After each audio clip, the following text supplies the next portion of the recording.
Welcome to History with How to English. In today's episode, you will learn about a third conditional while studying historical events.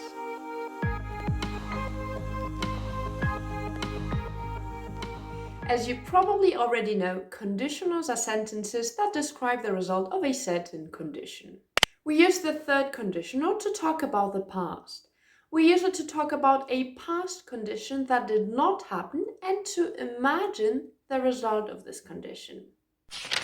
Early humans learned to control fire about 1.7 million years ago. Now imagine. If early humans hadn't learned to control fire, they would have been cold.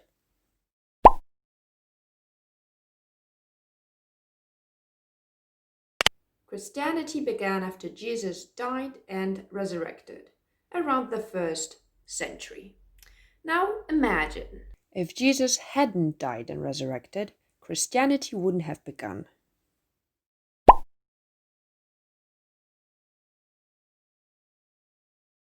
In the third conditional, we use past perfect in the if clause and would plus have plus past participle in the main clause. In 1492, Christopher Columbus discovered America. Imagine. If Christopher Columbus hadn't discovered America, the European colonization of this continent wouldn't have taken place.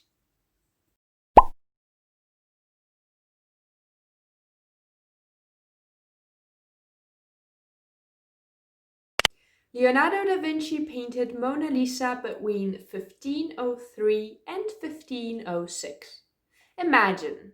If Leonardo da Vinci had preferred breeding animals to painting, he wouldn't have painted Mona Lisa.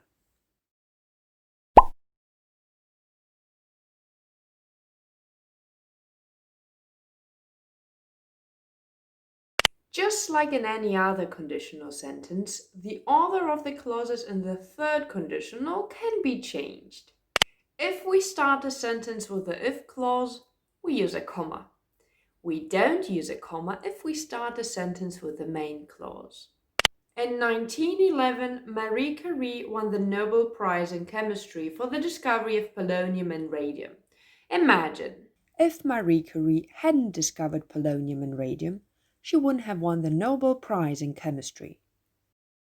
Marie Curie wouldn't have won the Nobel Prize in Chemistry if she hadn't discovered polonium and radium.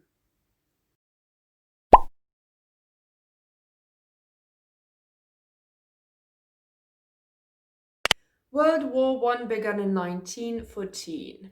Now imagine. If World War I had never taken place, millions of people wouldn't have died. Millions of people wouldn't have died if World War I had never taken place.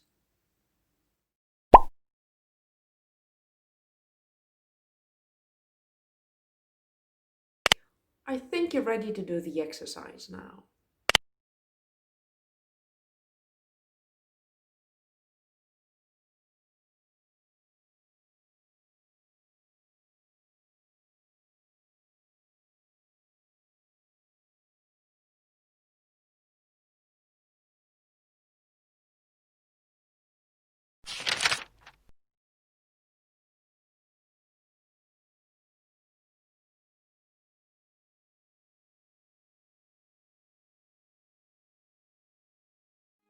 Watch this playlist if you want to learn more about conditional sentences in English.